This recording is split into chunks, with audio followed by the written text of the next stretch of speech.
Continuons de gérer le formulaire. Le formulaire d'édition d'un utilisateur, on est sur le champ mot de passe. C'est celui qu'on est en train de gérer. Et ici, on a récupéré l'ancien mot de passe et le nouveau mot de passe et la confirmation du nouveau mot de passe. Vérifions alors si vraiment l'utilisateur a bien mis l'ancien mot de passe. Avant de mettre l'ancien mot de passe, qu'est-ce que je dois faire? Le fichier edit étudier admin action.php, il n'est pas encore inclus dans notre fichier. Qu'est-ce que je dois faire ici en bas? Je dois faire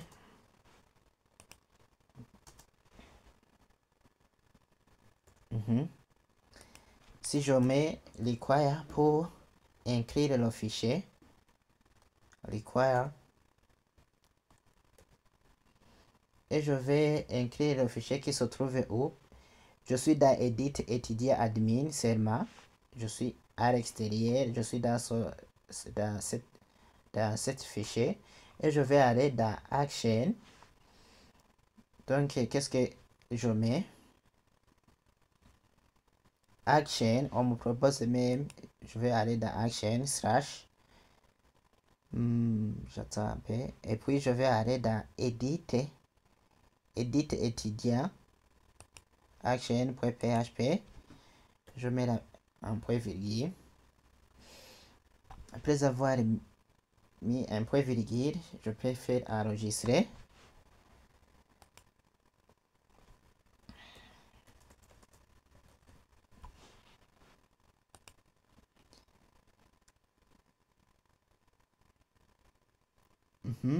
Ici, qu'est-ce que je viens de faire? Je viens de faire quoi? Je viens d'indiquer si je suis dans le formulaire d'édition, dans cette formulaire. Qu'est-ce que je viens de faire? Je viens d'indiquer si tu trouves le fichier get info edit étudiant admin action.php dans action, tu vas m'afficher le résultat selon le code qui se trouve ici. Et c'est le code qu'on a géré dans un premier temps. Et si tu trouves dans le code qui se trouve dans get info edit étudiant admin action.php, si tu ne trouves pas aucune erreur, tu vas alors inclure le fichier qui se trouve toujours dans action, qui s'appelle edit étudiant admin action.php. Alors que c'est ce fichier qu'on est en train de gérer qui va nous permettre de faire modifier les données de l'utilisateur. Je vais vérifier si le mot de passe if je vais accéder dans cet identifiant, ID user. Mais voilà, vous allez me dire pourquoi accéder ID user alors que vous êtes dans edit étudier admin action. C'est ce que je viens d'expliquer. On a inclus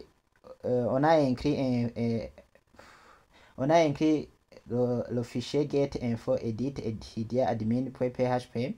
Après avoir inclus ce fichier, en bas il y a un autre fichier edit étudier admin action.php.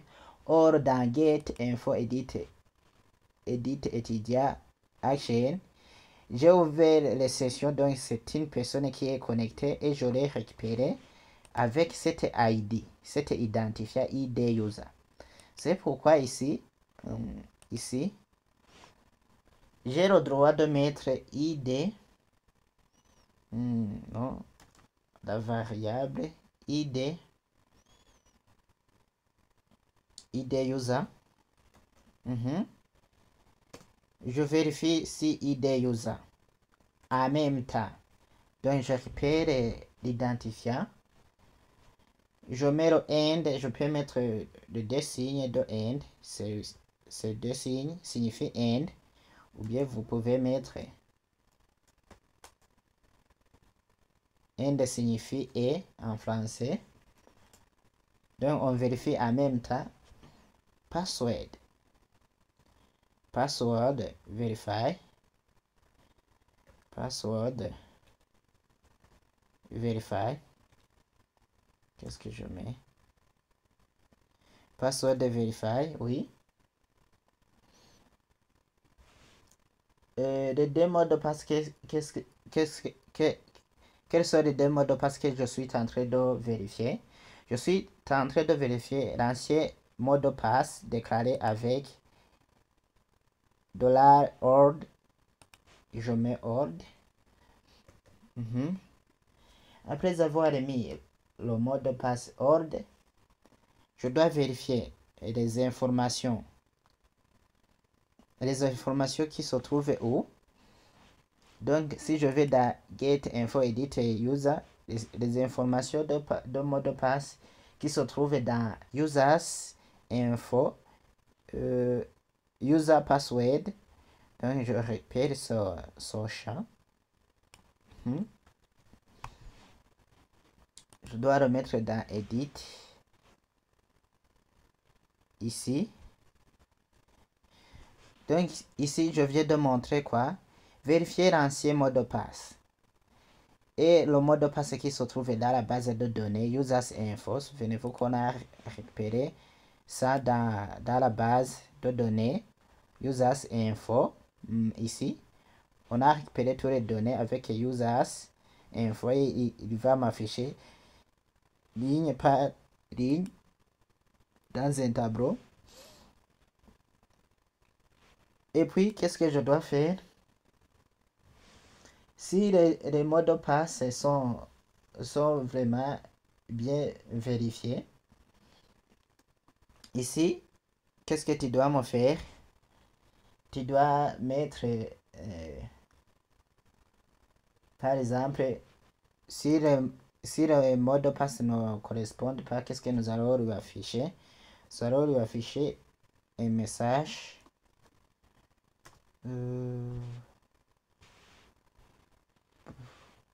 Nous allons lui afficher un message qui dit je vais copier quelque chose ici. Ancien mot de passe. Pourquoi ne pas copier celui-ci?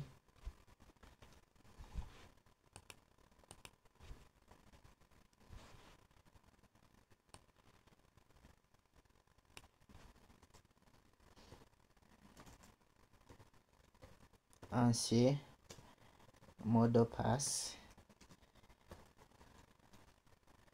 Je dois mettre une croix ici qui montre que c'est un faux mot de passe. Je copie celui-ci. Oui. Je remets ici. Ancien mot de passe. Pour dire que votre mot de passe ancien est fausse. Et si le mot de passe est vrai, qu'est-ce que nous allons faire? Nous allons vérifier si le mot de passe nouveau et le mot de passe le mot de passe nouveau et le mot de passe confirmé correspond bien à ce qu'il aura tapé. Donc, nous mettons une autre condition qui dit if. Nous allons vérifier new. Je mets 3 égales. Si le nouveau mot de passe est égal au mot de passe confirmé,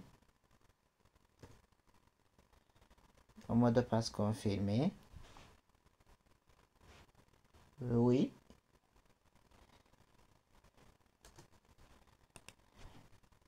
tu vas m'afficher, tu vas exécuter le code. Sinon, qu'est-ce que tu vas me faire?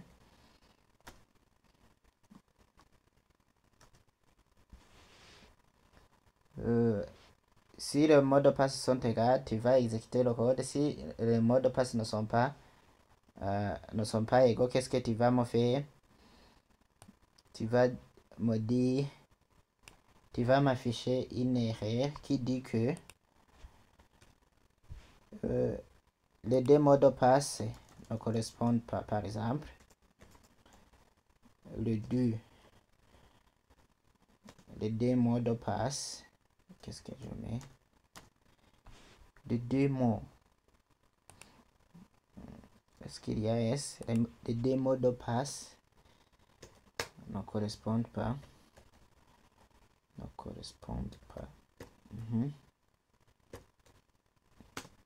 Les deux mots de passe ne correspondent pas. Et ici alors, on va exécuter. Alors, on va exécuter notre requête de modification après avoir vérifié après avoir joué sur les shadow mot de passe. Mais il en reste de mettre dans le mot de passe de faire hasher, crypté, oui, je dois le mettre. Je mets hash new. Je mets une variable qui s'appelle hash new. Cette variable hash new est égale à password hash. Je dois cacher le mot de passe qu'il aura transmis dans la base de données. Donc, je récupère le nouveau mot de passe. Oui, c'est le nouveau que nous allons travailler. Et je mets aussi la fonction password. Password default. Oui, celui-ci. Et je mets un point virgule. Si alors nous allons faire cette requête de modification.